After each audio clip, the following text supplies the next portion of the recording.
If I had kept my mouth shut that night, my life would still belong to me. The words were in my head before they ever became a confession, before I understood that one warning whispered over crystal and candlelight could pull a girl like me straight into a world built on secrets, power, and doors that only opened one way. 20 minutes earlier, I had been nothing special. Just Chloe Bennett, 24 years old, balancing a silver tray through the crowded dining room of Bellefonte, the kind of Manhattan restaurant where people spent more on one bottle of wine than I paid for rent in a week. My feet ached in my black heels. My smile hurt from holding it too long. The hem of my uniform kept catching against my knees every time I turned too fast. I had been on shift for 11 hours, running on bad coffee, a protein bar from the subway, and the silent prayer that tonight's tips would keep my landlord patient for one more week. The dining room glowed gold under chandeliers the size of small cars. Glasses clinked. Soft jazz drifted from hidden speakers. Expensive perfume and seared steak hung in the air. Every table looked like money. Every face looked like it had never checked a bank account before ordering dessert. I was heading toward the VIP section with a bottle of Barolo cradled against my arm when the room changed. Not loudly. Not all at once. Just a shift. A pause in the current. Heads turned without seeming to. Conversations lowered half a note. Even Vincent, our manager, who usually barked at us like we were recruits in boot camp, suddenly straightened his tie and smoothed down his jacket. That was when Adrian Moretti walked in. I did not know his name then. I only knew that the men around him moved like they were used to watching doors and shadows instead of menus and candlelight. He was taller than everyone near him, dark hair brushed back, black suit fitted so cleanly it looked effortless, like money had never once been a problem in his life. But it was not the suit I noticed first. It was his stillness. He carried himself like a man who never rushed because the world had already learned to wait for him. He took the corner table in the VIP section without looking at the hostess. No smile. No wasted words. Just one glance, and the table was his. I should have served the wine and walked away. That was what smart girls did around men like that. They kept their eyes down, their steps quick, and their curiosity buried deep. Instead, I noticed the little things. One of the men near the private side exit touched an earpiece and looked outside twice in less than 30 seconds. Another man at a nearby table was pretending to read his phone while watching Adrian's reflection in the window. The side door that always stayed locked during service had been cracked open an inch. It was not enough to alarm anyone else, but I had worked enough double shifts to know when a room stopped feeling normal. I stepped to Adrian's table, poured the wine, and kept my hand steady even when his eyes lifted to mine for the first time. They were pale blue, not soft blue, winter blue, the kind of color that made you think of ice on deep water.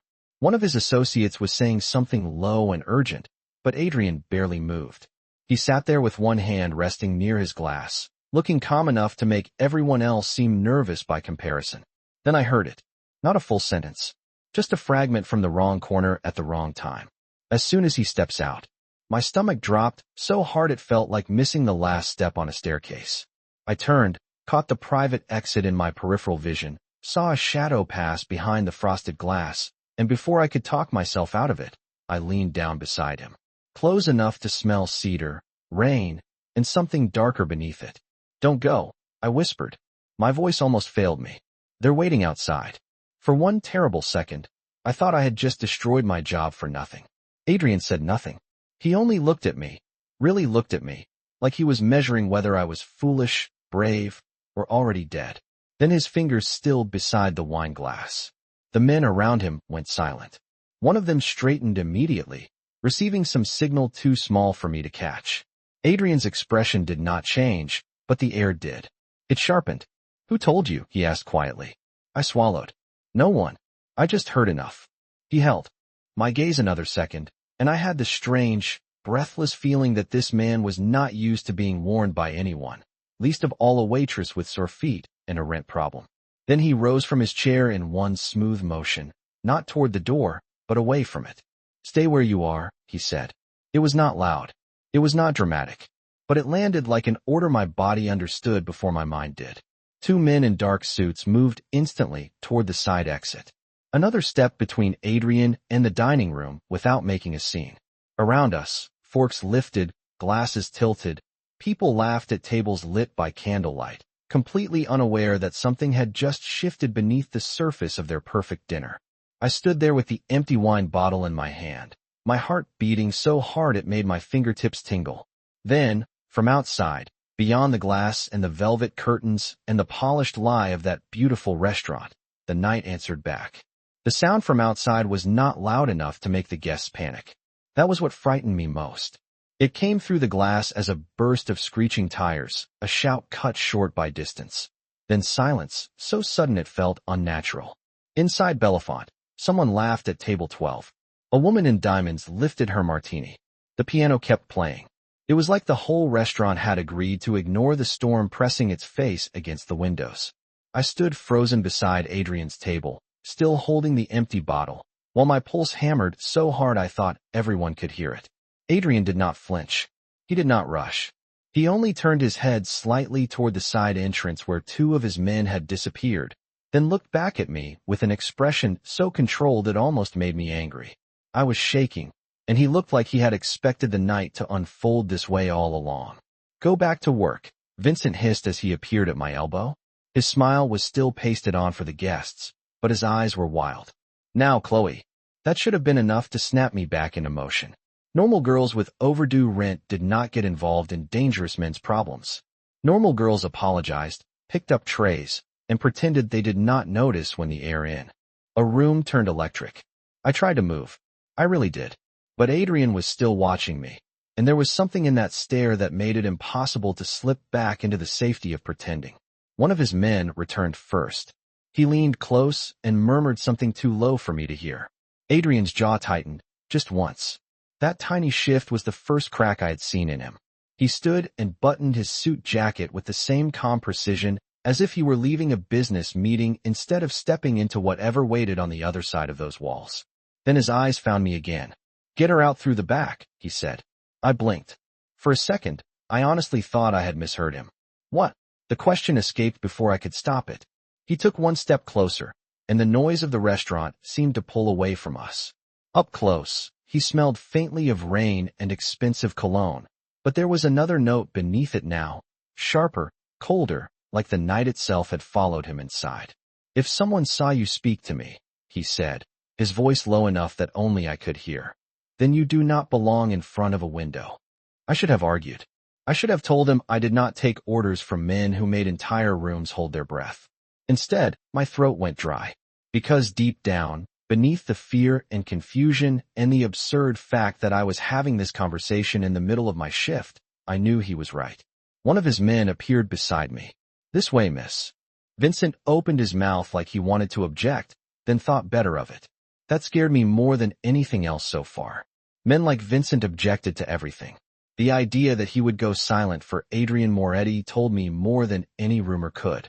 I followed the bodyguard through the service corridor behind the kitchen, past stacks of white plates, industrial refrigerators, and cooks pretending not to stare. My heels clicked too loudly on the tile. My hands would not stop trembling.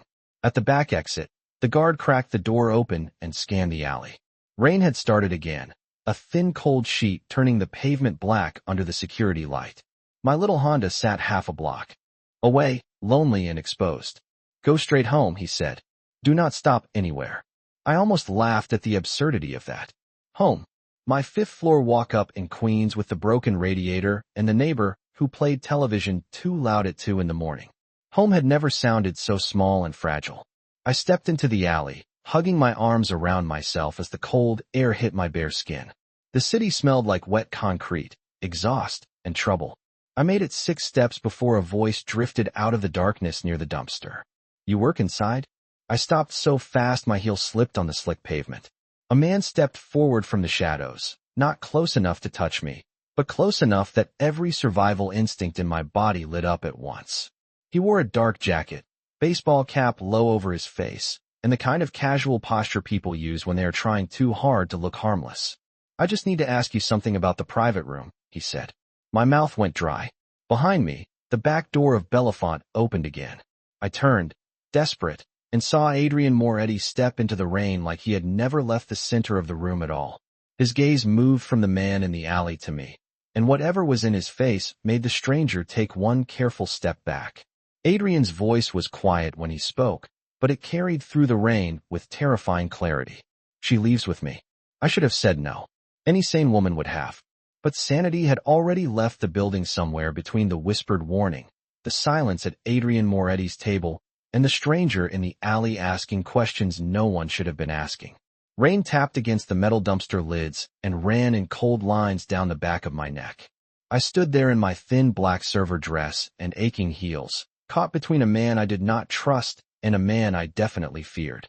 The stranger looked from Adrian to me, did some quick calculation in his head, then lifted both hands slightly like he had never meant any harm at all. "Wrong person," he said with a crooked smile that did not reach his eyes. Then he turned and walked out of the alley without hurrying, which somehow felt more threatening than if he had run. I stared after him until he disappeared around the corner. "Who was that?" I asked. Adrian did not answer right away. He stepped closer, rain darkening the shoulders of his suit, pale blue eyes steady on my face, as if he were checking for something only he could see. "Fear, maybe. Lies. Regret. Someone who should not know you exist," he said at last. My laugh came out thin and unbelieving. "That is not an answer. It is the only one you are getting in this alley." He reached past me and pulled open the rear door of a black SUV waiting at the curb like it had materialized from the rain. Everything about it was polished, expensive, and absurdly out of place beside the dented delivery vans and trash bins behind Bellefonte. I looked at the open door, then back at him. "I'm not getting into your car. You are not safe standing in the rain arguing with me either. I have my own car. Your car is half a block away and now connected to your face, your uniform, and the fact that you spoke to me tonight." He said it without raising his voice, without drama, just facts laid down one after another until they formed a cage around me. I hated how quickly my silence gave me away. Adrian seemed to notice. He always seemed to notice. "Miss Bennett," he said more quietly, "I am trying to solve a problem before it reaches your apartment door." The use of my last name made my stomach tighten. "How do you know where I live?" For the first time, something like impatience flickered in his expression. "I do not. Yet." That should have reassured me. Instead, it made me realize how easily he probably could. I folded my arms against the cold and looked past him toward the back entrance of the restaurant. Through the narrow window, I could see kitchen staff moving around under fluorescent lights, carrying trays, wiping counters, continuing the night like mine had not just split open down the middle. "If I leave with you," I said slowly, "does that make me safer or just more involved?" Adrian held my gaze without blinking. "Both. Honest. Terrible. Better than a lie." I closed my eyes for 1 second. Just one. Long enough to picture my apartment building. With its broken front lock. Mrs. Alvarez in 5B who never noticed anything. The dark stairwell that smelled like old paint and wet dust.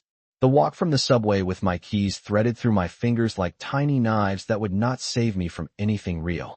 When I opened my eyes again, Adrian was still there, waiting with that impossible stillness of his, as if he had all the time in the world and knew I would eventually run out of mine. I slid into the SUV. The leather seat was warm, the air inside carrying a faint scent of cedar and clean linen. Too quiet, too controlled.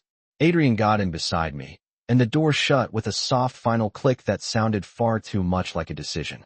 The driver pulled away from the curb without a word. Water streaked the tinted windows, turning Manhattan into blurred gold and black. For a minute, neither of us spoke. I watched Bellefonte disappear behind us and felt the strangest wave of grief, as if I were not just leaving work early, but stepping away from the last simple version of my life. "You can tell me to stop the car," Adrian said suddenly. I turned to him. "Can I?" "No," he said, and if there was the smallest trace of dry humor in his voice, it only made me more irritated. "But I wanted to see if you would ask."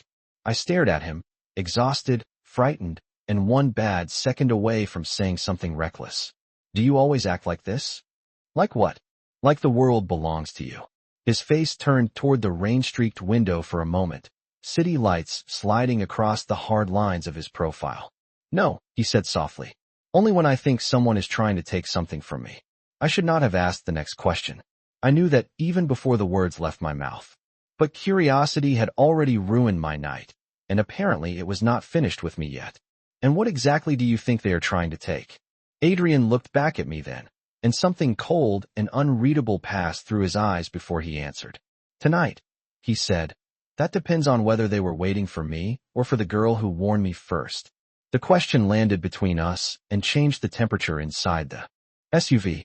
Outside, Manhattan blurred past in streaks of rain and yellow streetlight. But inside that car, everything felt too still, too sealed, like even the city noise had been locked out. Adrian did not answer right away. He sat beside me with one arm resting near the door, his posture loose in a way that should have looked relaxed and somehow did not. Men like him probably did not need to sit forward to control a room. They carried control around with them like a second skin. I kept my eyes on his reflection in the dark glass, waiting. I do not guess when lives are involved, he said finally. I confirm. I let out a breath that sounded shakier than I wanted. That is not comforting. It is not meant to be. The driver turned onto a quieter avenue lined with buildings that looked expensive in a cold, understated way. No bright signs. No crowds pressed under awnings. Just polished stone facades, private entrances, and doormen who looked like they had forgotten how to smile years ago. I watched the route carefully, partly out of habit, partly because some stubborn part of me needed to believe I could retrace it later on my own. Adrian noticed. Of course he did. Trying to memorize the turns? He asked. Trying to decide whether I was kidnapped by a very well-dressed man with boundary issues. To my surprise, the corner of his mouth moved. Not a smile exactly. More like the shadow of one. If I had kidnapped you, Miss Bennett, you would not be insulting me this freely. That is somehow not reassuring either. The SUV slowed in front of a tall limestone building with bronze doors and discreet lighting. No sign out front. No visible address from this angle. Just money, privacy, and the kind of silence that belonged to places where nobody ever had to ask twice for anything. A man at the entrance opened the door before the car fully stopped. He glanced at Adrian, then at me, and immediately looked away. Not curious, not surprised. That, more than anything, told me this was not the first complicated situation Adrian Moretti had brought home. Home. The thought should not have settled so heavily in my chest, but it did. I followed him into the lobby because there was nothing else to do. The marble floor reflected the light. In soft gold pools. Somewhere nearby, water moved over stone in a quiet indoor fountain. The air smelled faintly of cedar and expensive flowers. I was suddenly, painfully aware of my wet uniform, my scuffed heels, and the fact that my hair was probably curling in every direction from the rain. I looked like exactly what I was. A tired waitress from Queens standing in the middle of a life I had no business entering. The elevator opened without anyone pressing a button. Of course it did. Adrian stepped inside and waited for me with the calm patience of a man who knew the world rarely made him repeat himself. When the doors closed, the silence sharpened again. I crossed my arms over my chest and stared at the illuminated floor numbers climbing higher and higher. So what now? I asked. You keep me here until you figure out whether someone wants to scare me or use me? Neither, he said. I keep you here until I know you are not alone. I frowned at him. What does that mean? His gaze shifted to my face, unreadable as ever. It means people are careless with service staff because they assume no one notices them. It means if someone used Belafonte tonight, they may have used more than one person. My stomach tightened. You think someone at the restaurant set this up? I think someone inside made things easier. Easier. He said it like a business inconvenience instead of something that had turned my whole body into a live wire. The elevator opened into a private foyer larger than my entire apartment. The doors slid apart on a penthouse washed in low amber light, glass walls, pale wood, and the kind of quiet that made your own breathing sound intrusive. The city stretched beyond the windows, silver and black and endless, rain moving across it in soft diagonal lines. It was beautiful in a way that almost made me resent it. Adrian walked in like he belonged there. I followed 3 steps behind, shoes sinking into a rug that probably cost more than my car. A woman in her 50s appeared from a hallway to the left, elegant and composed in a charcoal dress. Her eyes flicked to me just once, taking in everything without judgment. Adrian said, and have Sophia prepare the guest room. Guest room. The word should have eased something in me. Instead, they made this all feel more real. The woman gave a small nod and disappeared without a single unnecessary question. I turned to him the second we were alone. I am not staying overnight. You are. You do not get to decide that for me. Tonight I do. The answer came so quickly, so simply, that anger rose hotter than fear for the first time all evening. You keep saying things like that as if they are normal. Adrian stepped closer, not enough to corner me, just enough to make me feel the full force of his attention. Nothing about tonight is normal. His voice stayed quiet, but there was iron under it now. A man approached you in the alley within minutes of you warning me. That does not happen by accident. So be angry if you need to be. I can work with angry. What I cannot work with is careless. I opened my mouth with something sharp and useless ready to throw at him, but then I caught my reflection in the glass behind him. Pale face, rain-damp hair, wide eyes trying very hard not to look afraid. And for one awful second I saw myself the way he probably did. Not stubborn, not difficult, vulnerable. The realization stung more than his tone. I looked away first.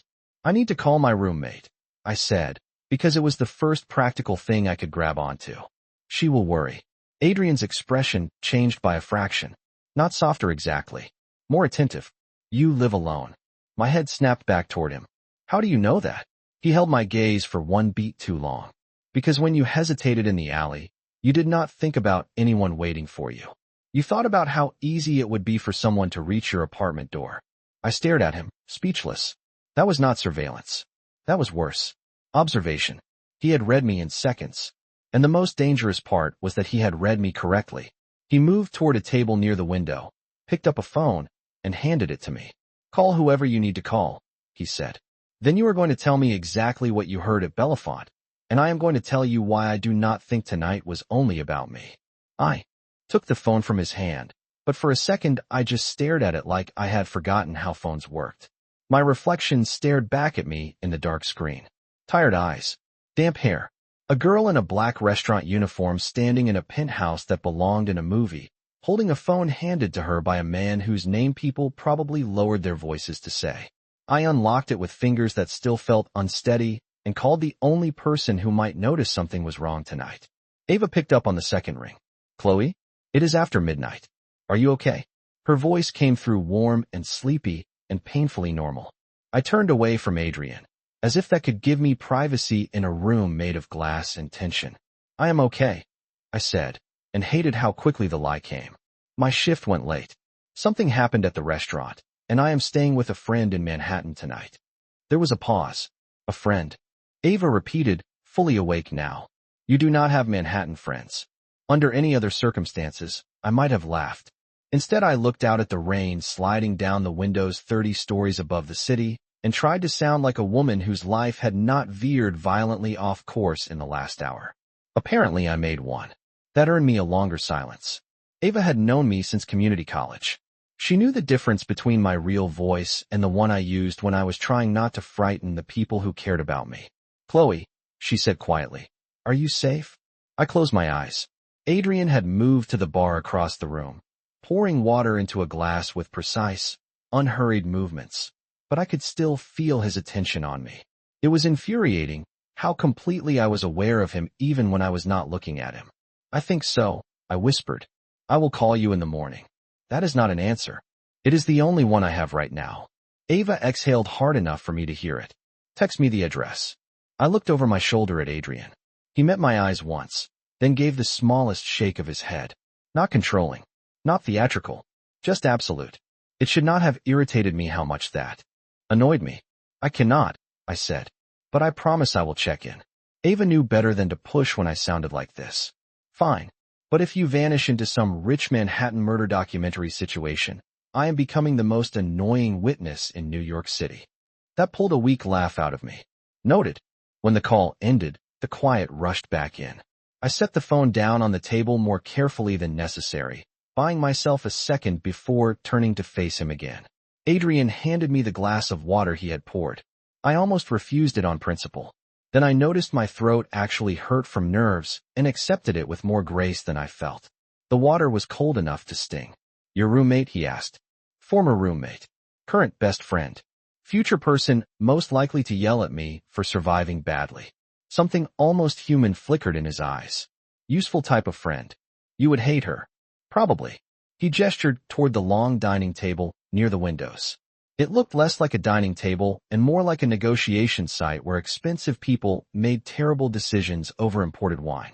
I sat anyway because my legs were beginning to feel the full weight of the night.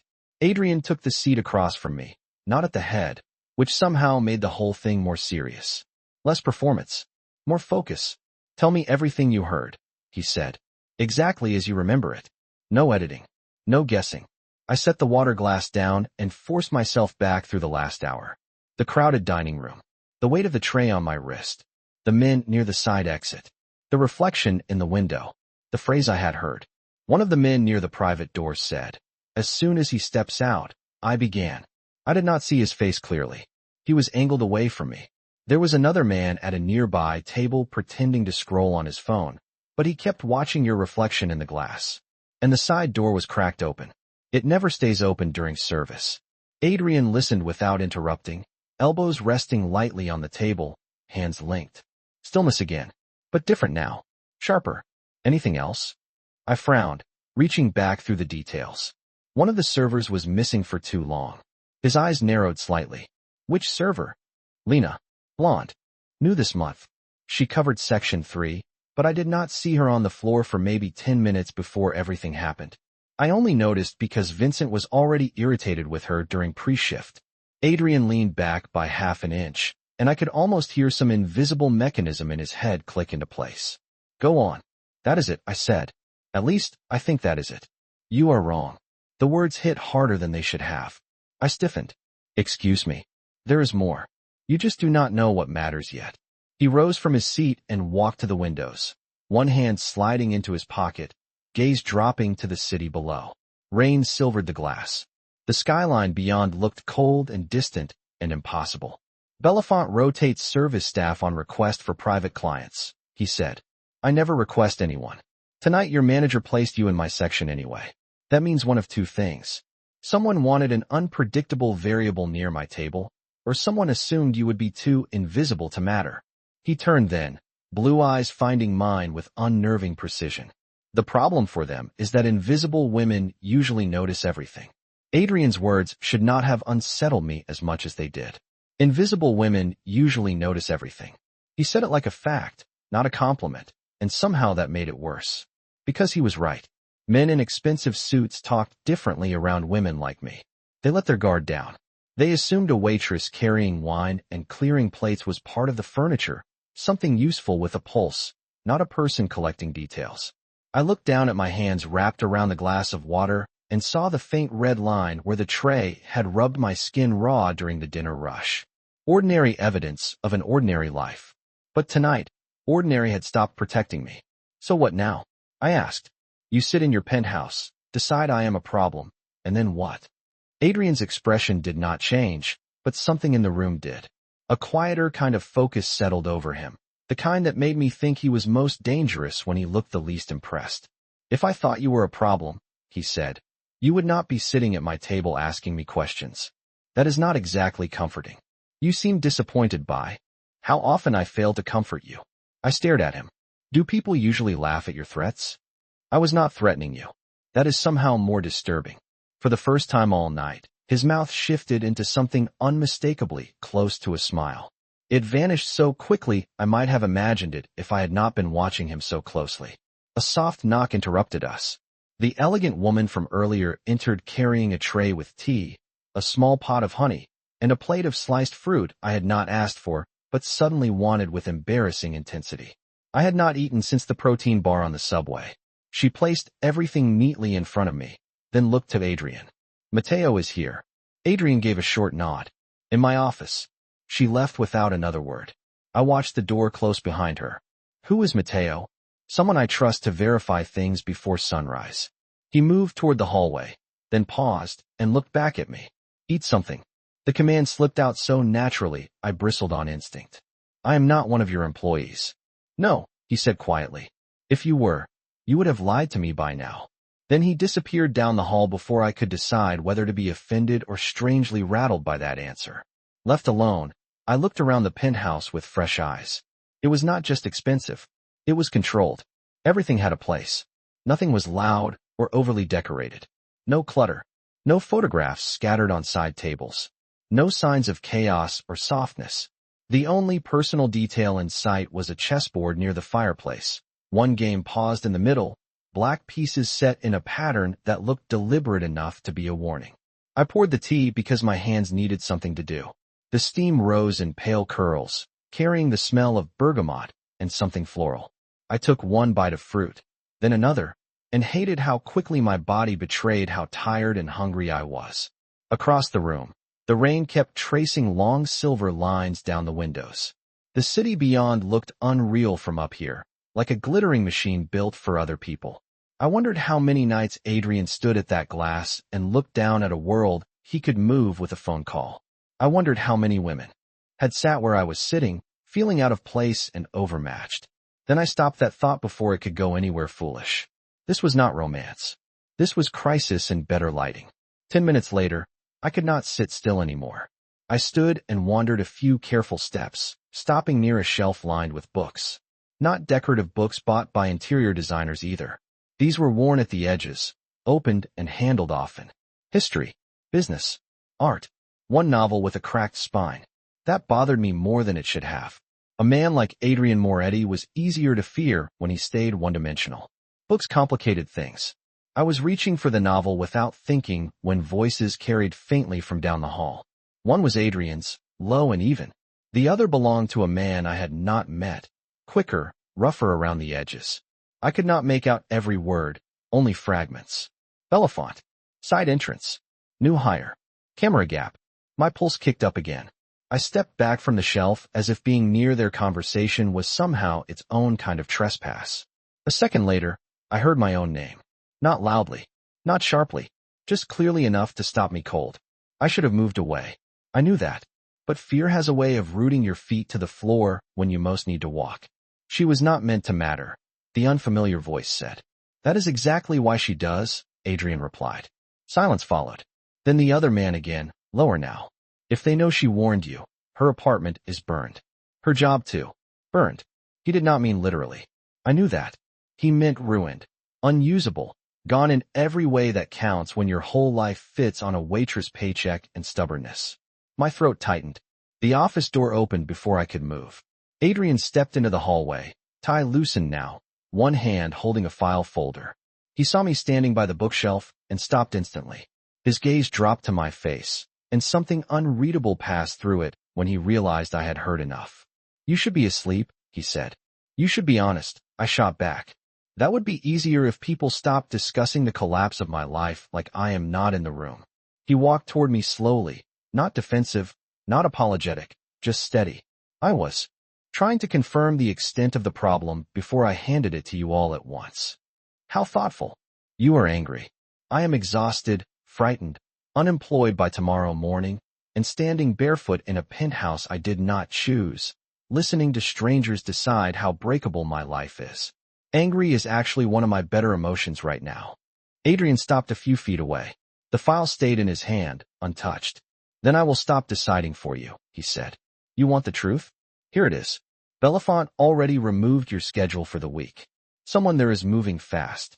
And if I am right, by sunrise you will have two choices. You can go back to your old life and hope they only wanted to scare you. Or you can stay here long enough for me to find out why a waitress was placed near my table on the one night somebody wanted me walking through the wrong door. Two choices. He said it so plainly that for a moment I forgot how to breathe. Go back to my old life and hope fear was all anyone wanted from me. Or stay here with a man whose name could change the air in a room and let him pull me deeper into something I did not understand. I should have chosen the first option immediately. I should have demanded my phone, my shoes, my dignity, and a ride back to Queens. Instead, I stood there in borrowed silence, staring at Adrian while the city shimmered behind him in rain and glass, and realized the worst part of everything was that my old life already felt farther away than it should have. My old life is not exactly waiting with open arms, I said. My voice sounded tired even to me. Apparently my schedule is gone before my shift even ended. Adrian studied me for a second, as if he was deciding how much truth I could take in one night. People like fast solutions, he said. If Belafonte was compromised, removing you is cleaner than explaining why you suddenly matter. I let out a bitter laugh. You say that like being disposable is a business strategy. For some people it is. Something in the way he said it made me look at him differently. Not softer, not kinder, just more carefully. Men like Adrian did not become men. Like Adrian, by believing the world was fair. That much was obvious. I crossed my arms over my chest and tried to gather what little control I still had. Fine. Then here is my truth. I do not trust you. I do not trust your house, your men, your impossible calm, or the fact that you keep deciding what is safest for me without asking. He accepted that without argument, which annoyed me more than if he had pushed back. Reasonable. And I hate that you are probably right about Belafonte. Also reasonable. I exhaled hard through my nose. Do you do this on purpose? What? Answer like the human version of a locked door. For the briefest second, there it was again. That almost smile. Small enough that another person might have missed it. I did not. Only when I am being careful, he said. With me or with yourself? The question slipped out before I could stop it. Adrian's expression changed so subtly I would have missed it an hour ago. Now I saw it. The pause. The shift in focus.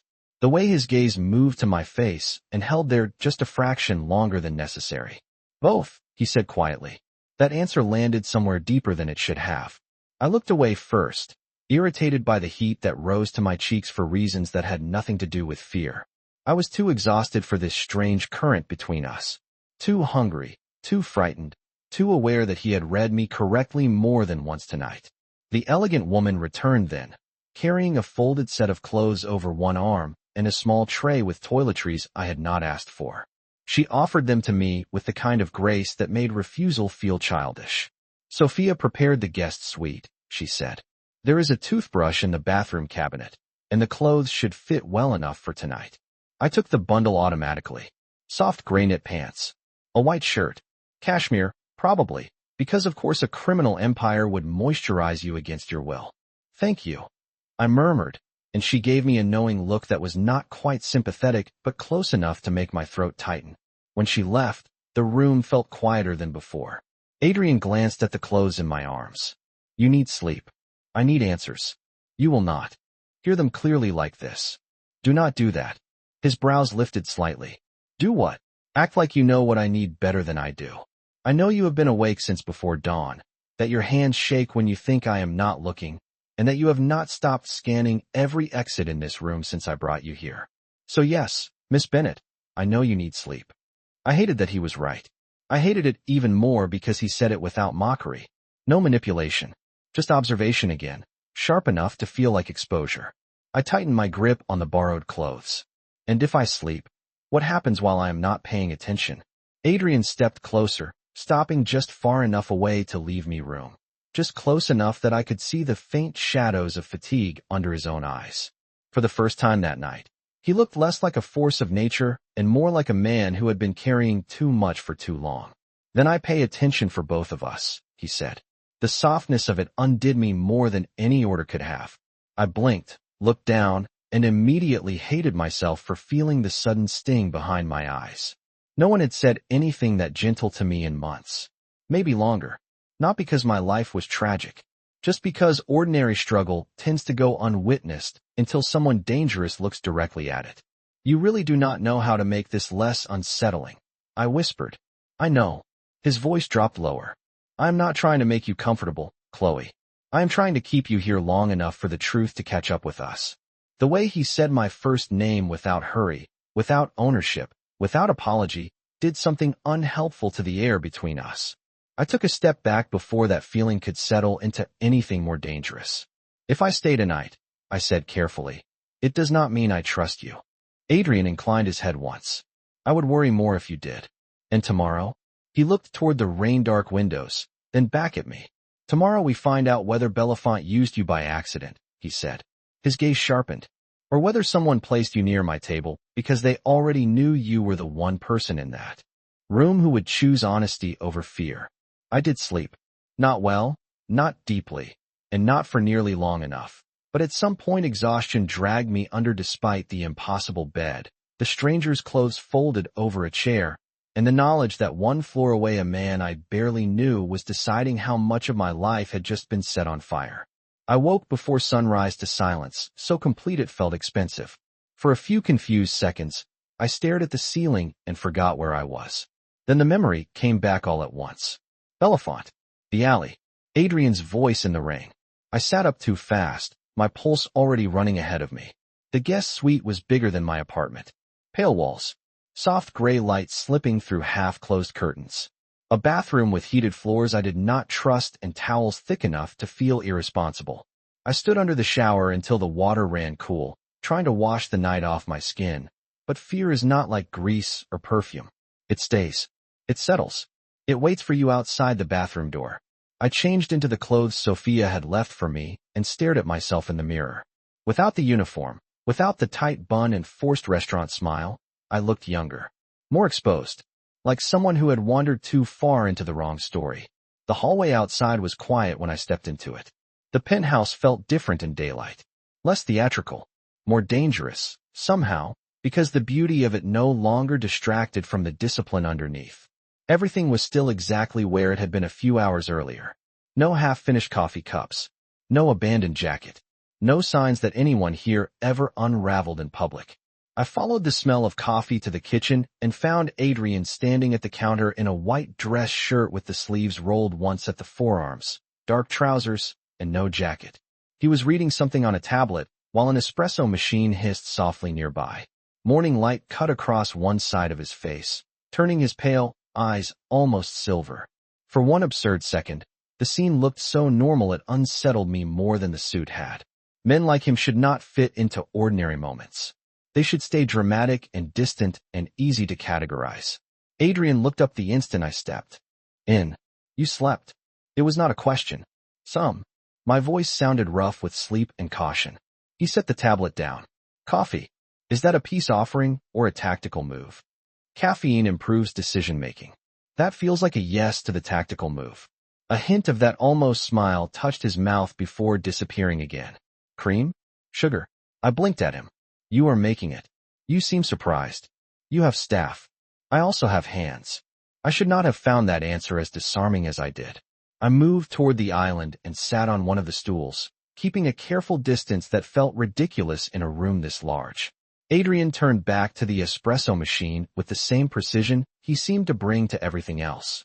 Controlled. Efficient. No wasted movement. The domesticity of it was deeply unfair. He placed the cup in front of me a minute later. 2 sugars, he said. You look like someone who takes the edge off before 8 in the morning.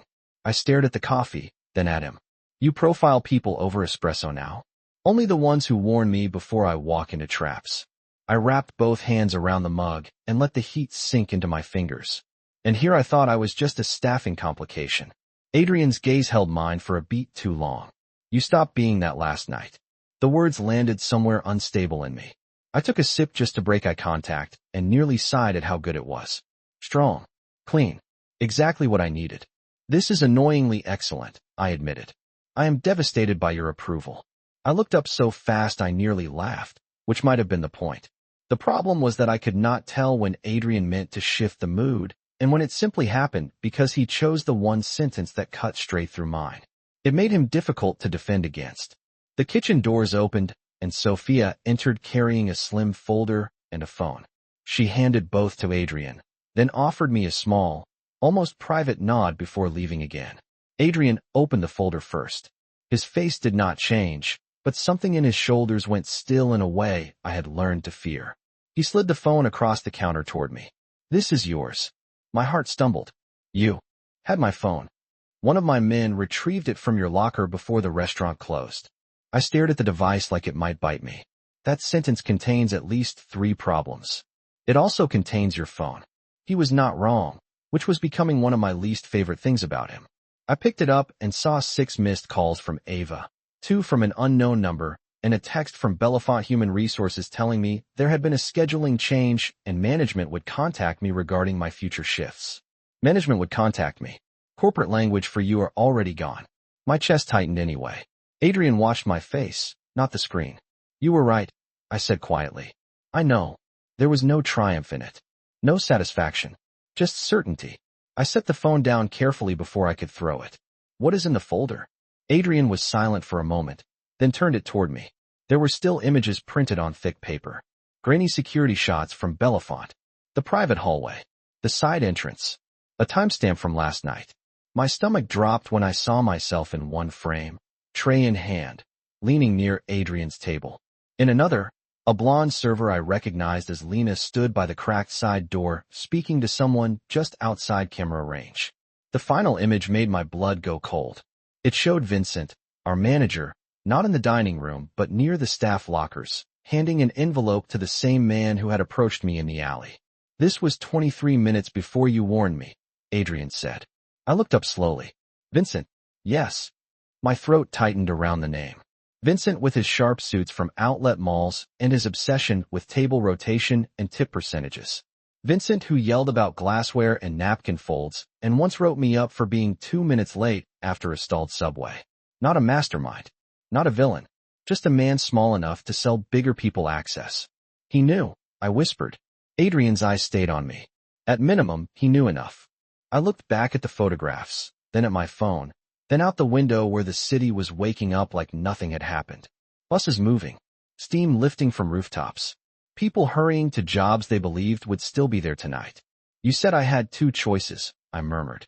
"Go back and pretend this is survivable, or stay until the truth catches up." Adrian rested one hand against the counter. "Yes." I swallowed hard and met his gaze fully for the first time that morning. "Then I want to see Belafont's floor plan." His expression changed by a fraction. Not shock. Not approval. Recognition. Like he had been waiting to see whether fear would shut me down or sharpen me. "Why?" he asked. I took one more look at Vincent frozen in black and white, trading something in the hallway where I hung my coat every shift. "Because," I said, my voice steadier than I felt. "If someone used my restaurant to set this up, I want to know exactly where they thought I would never notice them." Adrian did not answer right away. He studied me across the kitchen island with that unnerving stillness of his, one hand resting beside the open folder, the other wrapped loosely around his espresso cup. Morning light spilled across the marble and turned everything clean and sharp, but nothing about the moment felt clean.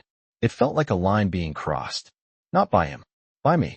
I had spent the whole night reacting to danger, trying to keep up with it, trying not to drown in the simple fact that my life had become connected to his. But this was different. This was the first decision that was mine. "You want the floor plan," Adrian said at last, "because you think you missed something." "I want the floor plan because I know I missed something." I pushed the folder gently away from me and stood, unable to stay seated under the weight of those photographs. Belafont looks simple if you were just carrying plates. Dining room, bar, kitchen, private hall. But it is not simple when you work there long enough. There are blind spots, timing gaps, places managers stand when they do not want guests to hear them, corners where the music covers half a sentence. Adrian watched me pace 2 slow steps toward the windows and back again. "You remember spaces well." "I remember survival well," I said. "There is a difference." His gaze sharpened with interest, not challenge. "Show me." 10 minutes later, I was standing at the long dining table with a printed floor plan spread in front of me. Someone in Adrian's world had produced it almost instantly, full scale and professionally marked, complete with service routes, emergency exits, kitchen access, and camera positions. My old life had never moved this fast. If I needed a copy of my lease, I had to email 3 times and wait a week. Here, a restaurant blueprint appeared before my coffee cooled. Adrian stood on the opposite side of the table, sleeves still rolled, expression unreadable. Matteo arrived a minute later, carrying a tablet and a second set of security stills. He was in his 30s, broad-shouldered, with dark blonde hair and the alert, restrained energy of someone who probably slept lightly and trusted slowly. He nodded at me once. Not warm, not rude, just cautious.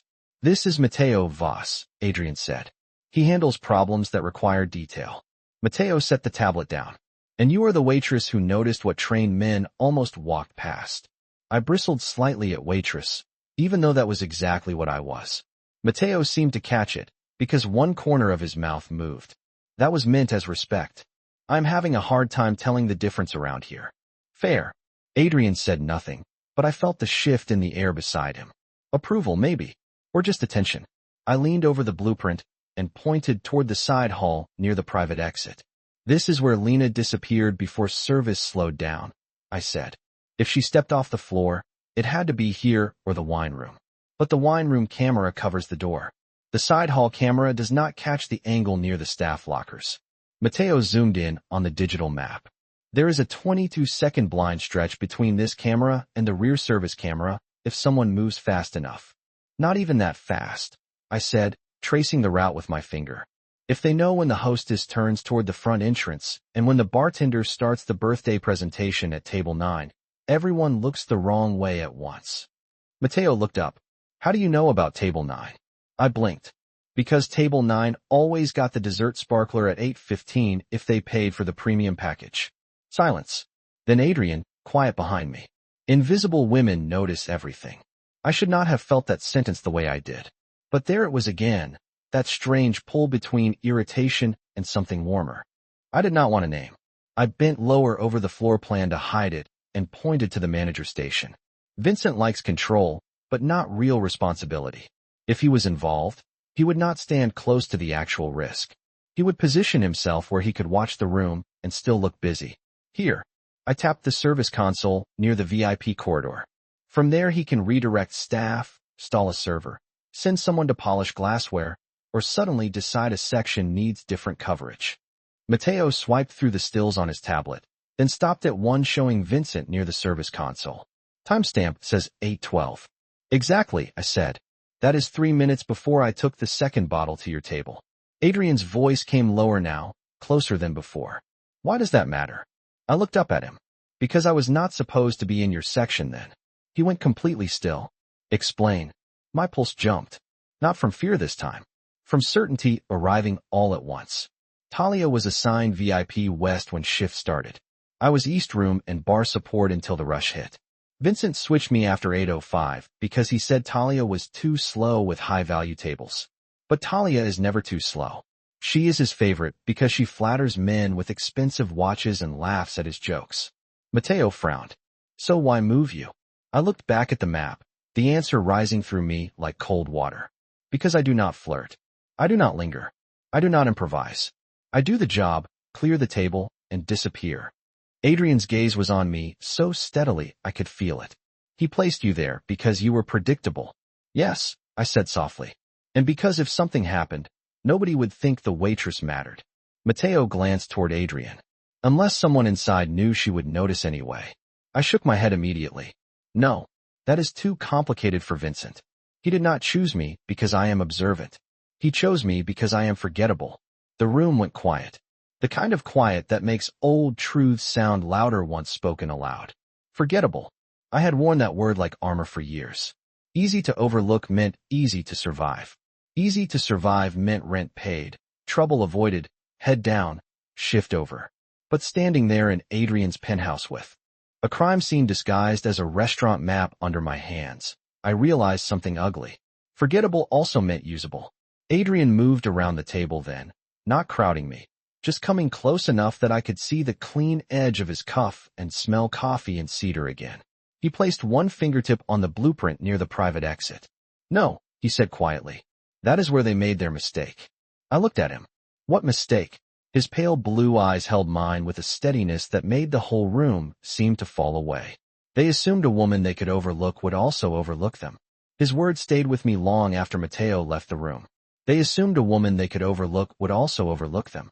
I should have taken comfort in that. I should have let it settle into something useful, something solid I could stand on while the rest of my life tilted sideways. Instead it lodged somewhere deeper, because no one had ever looked at the parts of me the world ignored and called them strength before. Not like that. Not without wanting something in return. Mateo gathered the stills and the floor plan, gave Adrian a brief nod, and disappeared down the hall with the quiet efficiency of someone who understood that the room had shifted into territory he was not meant to interrupt.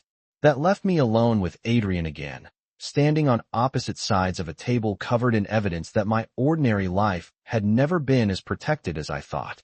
I looked back down at the blueprint because it was easier than looking at him. Easier than acknowledging the dangerous warmth that kept appearing in moments when it had no business existing. So what happens now? I asked. You confront Vincent? You make Lena disappear? You send someone back to Bellefonte to ask polite questions in a very impolite tone. Adrian rested both hands lightly on the edge of the table. No one moves until I know who they answer to. You think Vincent is not the top of this. Vincent is a man who sells access because he needs money or relevance or both. Men like that are never the top of anything. I let that sink in and hated how plausible it sounded. Bellefonte suddenly looked different in my head. Not elegant. Not glamorous. Just another expensive room where people, with better watches than morals, used service corridors to do ugly things quietly. I traced the route from the manager station to the side exit one more time with my eyes. Then somebody above Vincent knew your schedule. Adrian's expression did not change. A version of it. And they knew Bellefonte was useful. Yes. And they knew someone like me would not matter if the night went wrong. His gaze lifted to mine. They believe that. You keep correcting that sentence like it changes what happened. It changes what happens next. There was something in the certainty of his voice that made my chest tighten. Adrian never spoke like a man making hopeful guesses. He spoke like someone used to moving pieces on a board only after he understood the shape of the game. It should have comforted me. Instead, it made me wonder how many games he had lived through to become this exact kind of calm.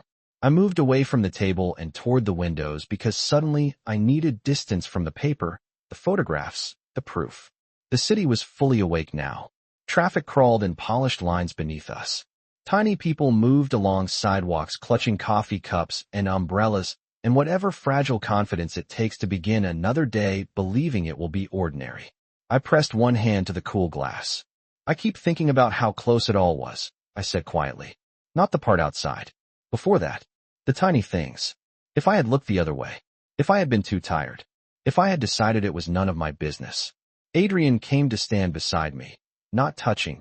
Just near enough that I could feel the weight of his presence without having to look at him. But you did not. No. Why?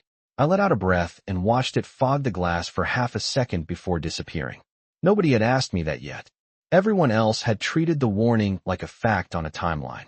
A useful choice. A turning point. But not like a human decision made by a woman who had every reason to stay quiet. Because I knew something was wrong, I said. And because for 1 second, you looked like the only person in that room who already knew it too. The silence that followed felt different from the others. Not tense. Not cold. Just honest in a way that made me suddenly aware of the space between us. Adrian turned his head slightly toward me. I could feel it more than see it. That is not the answer I expected. What did you expect? That you were simply brave. I gave a soft, tired laugh. I was not brave. I was irritated. That actually pulled a low sound from him that might have been amusement. By me. By all of it. By men in expensive suits acting like rules do not apply to them. By people whispering in corners while I carried their plates and pretended not to hear. By the fact that nobody in rooms like that ever thinks girls like me have a line. I turned then, finally looking at him fully. I have a line. Adrian's expression changed by a fraction. Not surprise. Something more careful than that. Respect, maybe. I know, he said. The way he said it made the room feel smaller. Not physically. Emotionally. Like something between us had just stepped out of the shadows and decided to stay visible. I looked away first because that was becoming a survival reflex around him. The problem was that the more I learned Adrian could see, the less safe it felt to be seen by him at all. A phone buzzed somewhere behind us.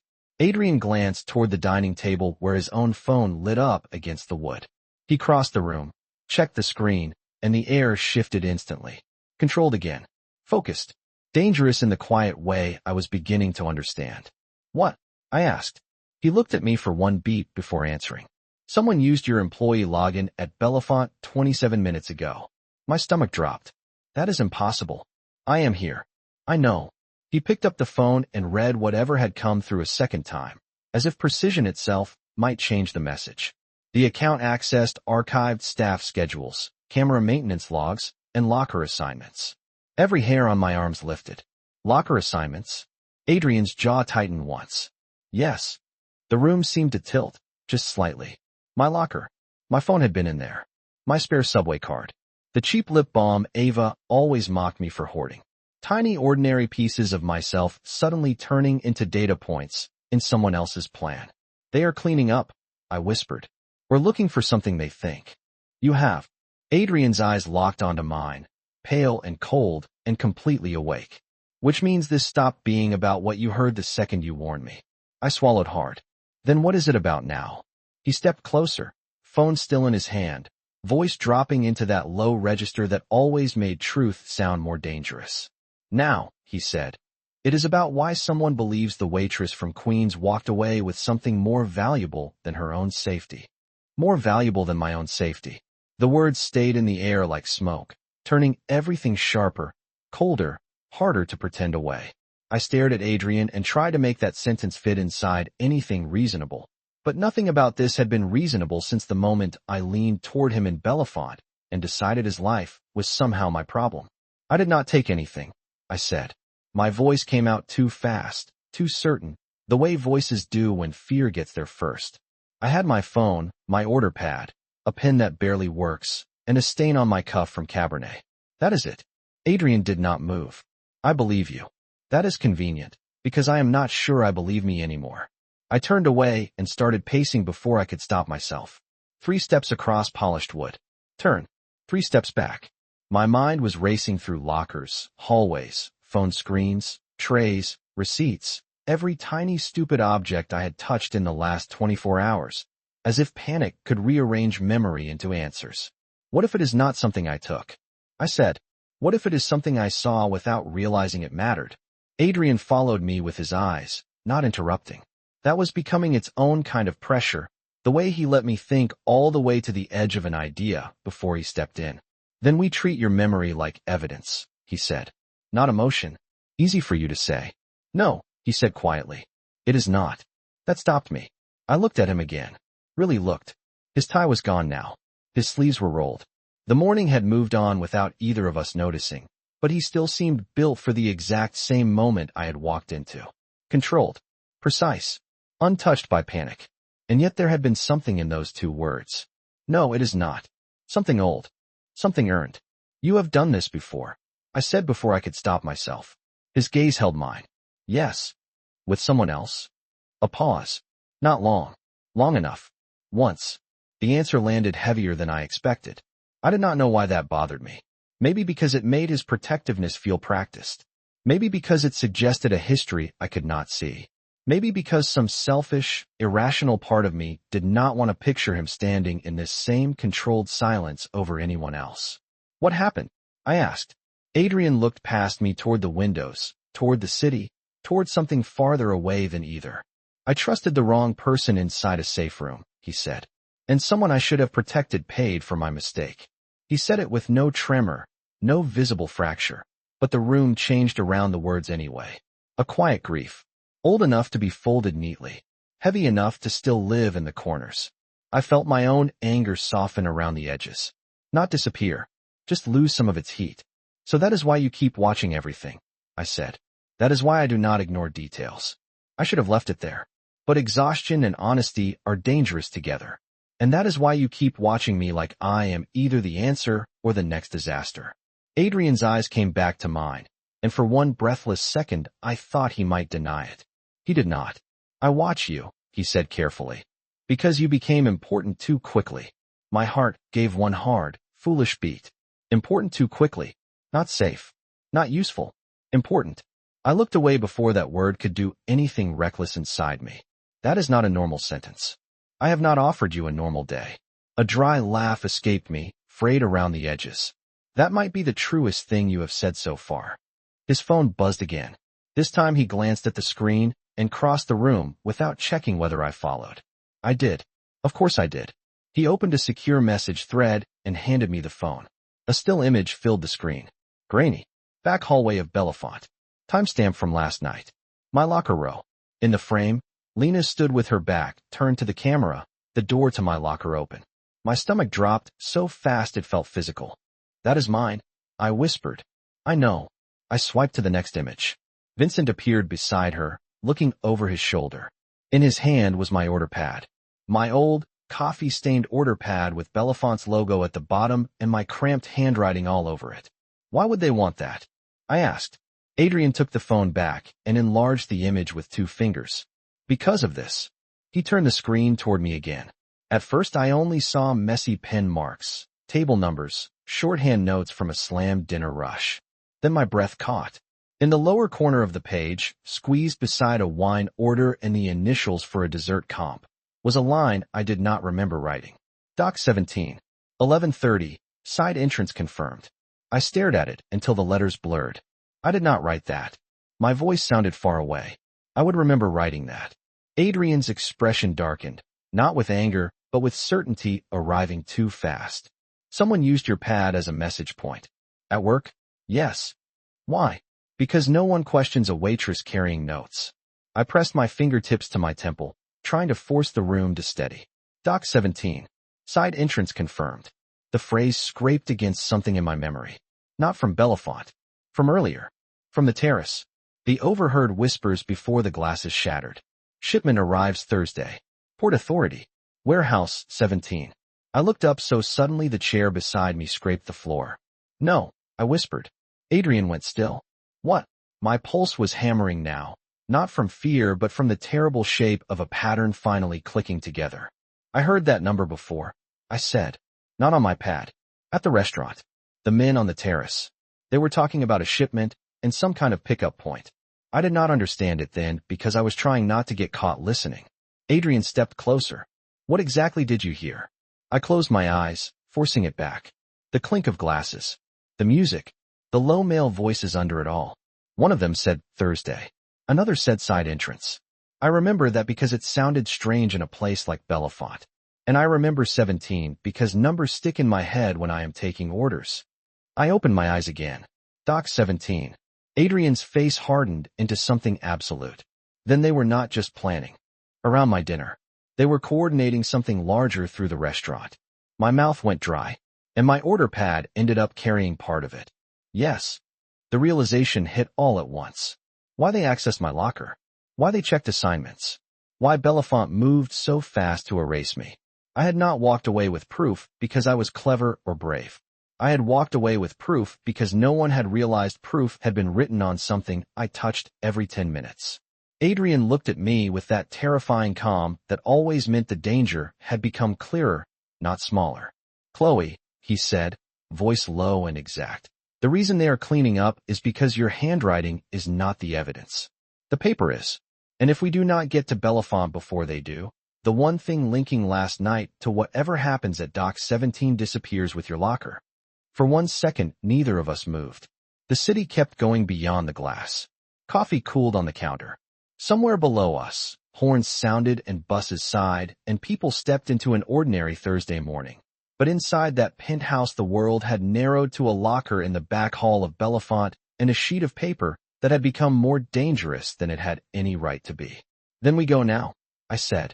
The words left my mouth before fear could argue with them. Adrian's gaze locked on mine, sharp and immediate. No. I stared at him. No. You do not walk back into a compromised building while the people inside are still deciding how much you know. Anger flared faster than panic. Maybe because I was tired of being moved like a piece by men who thought their certainty made them right. It is my locker. Which is exactly why you are not going. You just said the paper matters. It does. Then stop talking to me like I am separate from this. Adrian stepped closer, voice low but unyielding. You are not separate from it. You are the reason it matters, which is why I will not put you in the middle of a cleanup. I am already in the middle of it. The force of my own voice surprised even me. I could hear my pulse in my ears, feel the heat in my cheeks, the thin trembling line between courage and recklessness. They used my order pad, my locker, my work, my name. They moved me into your section because they thought I was invisible. Fine. They were wrong.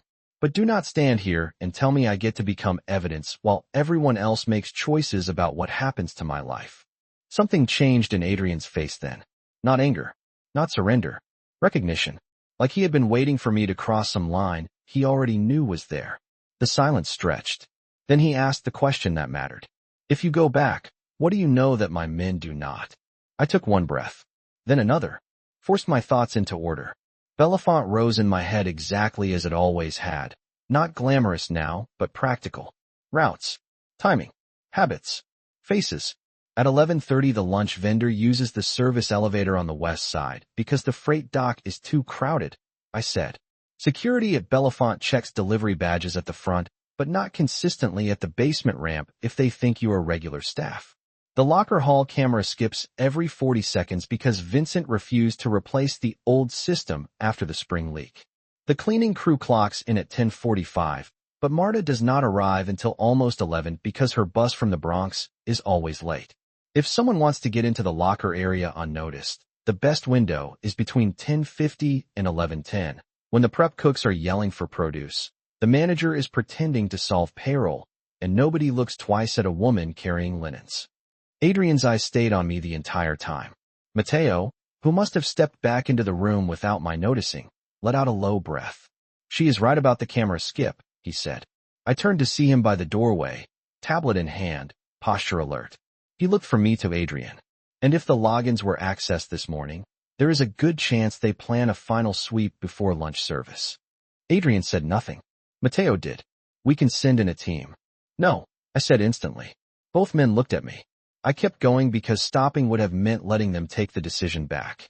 A team changes the air. Belafonte feels power.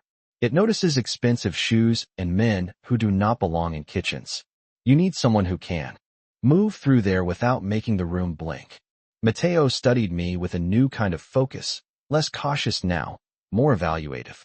"You want to go in yourself. I want to get what is mine before they erase it." Adrian's voice came quiet and cold. "You are not bait, Chloe." The use of my first name should not have softened anything. It did anyway, just enough to hurt. "Then stop treating me like glass," I said, more gently than before. "I am the only person in this room who knows Belafonte from the inside out. I know which cabinet sticks, which hallway smells like bleach by noon, which busboy always leaves his cart by the pastry station. Your people can protect me, but I need to be there." Adrian's jaw tightened once. Mateo glanced between us and wisely said nothing. I could almost see the calculations moving behind Adrian's eyes. All that precision turning over risk and timing and memory and me. Finally, he set his phone down on the table with a soft click. "If I say yes," he said, "you follow every instruction the first time I give it." "That depends on the instruction." His stare sharpened. "This is not a negotiation. Everything with me is a negotiation." To my surprise, that nearly dragged a smile from Mateo. Adrian did not smile, but something in his expression eased, just slightly, as if my stubbornness had become predictable enough to account for. "You stay beside Sophia in the car until I clear the entry." "Sophia?" "She drove emergency medicine in Naples before she decided New York suited her better," he said. "If something goes wrong, she is the reason it does not stay wrong." I blinked. "Your house manager used to drive emergency medicine?" "Do not underestimate people because they are elegant," Adrian said. The line landed exactly where it was supposed to. Point made. I folded my arms and lifted my chin. "I will not." "Good." He turned to Mateo. "Get 2 routes, one visible, one clean. I want eyes on the basement ramp, kitchen entry, and staff elevator. No one alarms Vincent until we know whether the paper is still there." Mateo nodded and moved instantly, already speaking into an earpiece as he left the room. Just like that, the penthouse shifted from conversation to motion. Fast, controlled, dangerous. Adrian went to a sideboard, opened a drawer, and pulled out something small and metallic. My stomach dropped before he even turned around. "No," I said. He held up a compact panic button on a black band. "Not a weapon. Not glamorous. Just practical." "Yes. I am not wearing tracking jewelry from a man who threatens people with eye contact. It is not jewelry." "That is the part you object to?" For the first time all morning, Adrian looked openly tired for half a second. "Chloe." My name came out low, almost rough. "Humor me." The softness of it disarmed me more than any order could have.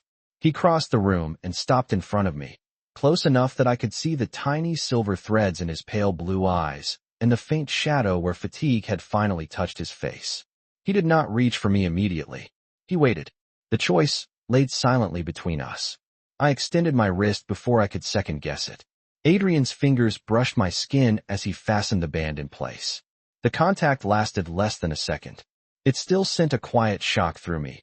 Not desire exactly, not fear either, but the dangerous awareness of being handled carefully by someone built for force. He let go at once. "Press it once if you are uneasy," he said. "Twice if you run." I looked down at the band, then back at him. "And if I decide halfway through this that you are the problem?" His mouth shifted into the faintest shadow of a smile. "Then press it 3 times, and I will try not to take it personally." I should not have laughed. I did anyway, brief and breathless and entirely out of place. Adrian's gaze stayed on my face a second too long after the sound left me. Then he stepped back, expression closing again into purpose. "Get dressed," he said quietly. "In 20 minutes, we go find out why someone trusted a waitress's locker more than their own hands." By 11:23, I was standing in the back seat of a black sedan parked half a block from Bellefonte, looking at the service entrance through rain-specked glass and trying to remember what my life had felt like before every familiar place became a map of risk. Sophia sat in the driver's seat wearing a cream blouse, dark slacks, and the kind of calm that made it easy to forget Adrian had described her as someone who used to drive emergency medicine through cities that probably did not forgive hesitation. She checked the mirror once, then handed me a plain canvas apron and a navy maintenance jacket folded over one arm. "Linens vendor overflow," she said. "If anyone asks, do I look like a linens vendor?" I asked. "You look like a woman who belongs where she decides to stand." That sounded dangerously like something Adrian would say, which meant I did not answer. My pulse had been too high for jokes since we left the penthouse. Adrian stood across the street under the shallow awning of a florist that had not opened yet, dressed in charcoal instead of black today, one hand in his pocket, gaze moving between the entrance, the alley, and the upper windows of the restaurant like he could hold all three places in his head at once. Mateo's voice had come through Sophia's earpiece twice already. Basement ramp clear. Staff elevator quiet.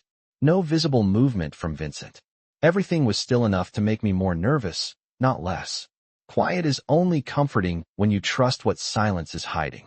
Sophia turned slightly in her seat and looked at me fully for the first time. "You do not have to prove anything today," she said.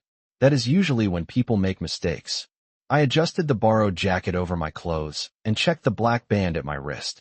"I am not trying to prove anything." "Good," she said. "Then only remember. That was the point. Not heroics.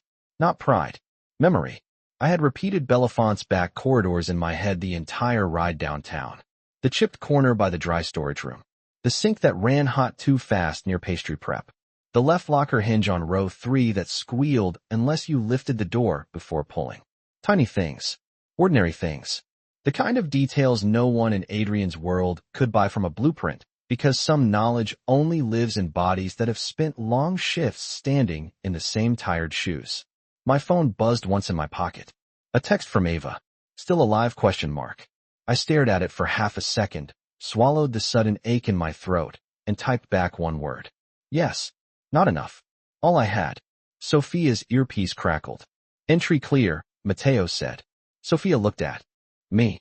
"Once inside, no improvising unless it saves your life or mine." That is a very small list. It is a useful list.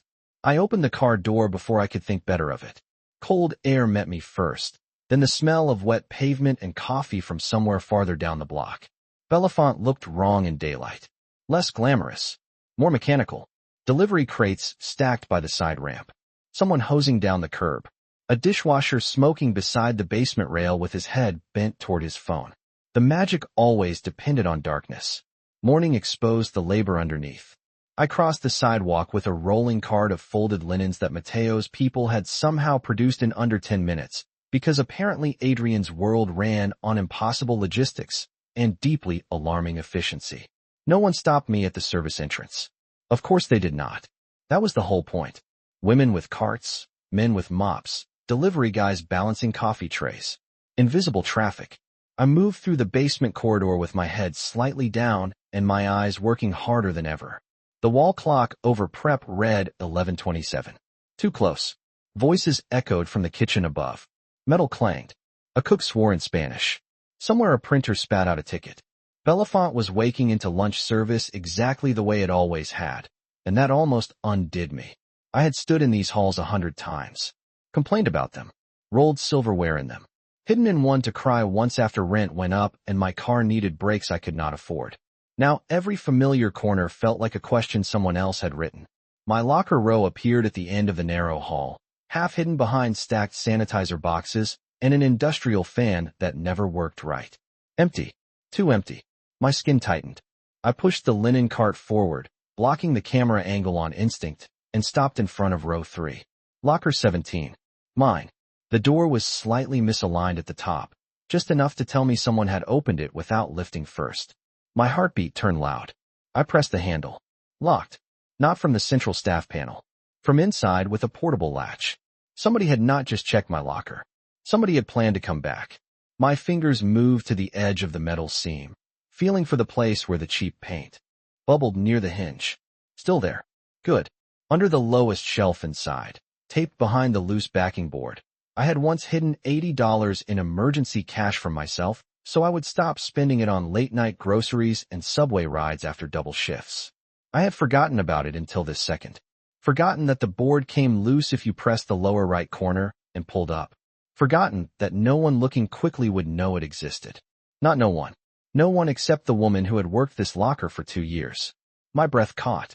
That was why the paper mattered. Not just the order pad. Not just the message. If someone had used my locker because they thought it was ordinary, then they might have hidden more than one thing in the one place no one thought was worth a second look. I took one slow breath, glanced once down the empty corridor, and then dropped to my knees beside the locker just as footsteps sounded from the far end of the hall.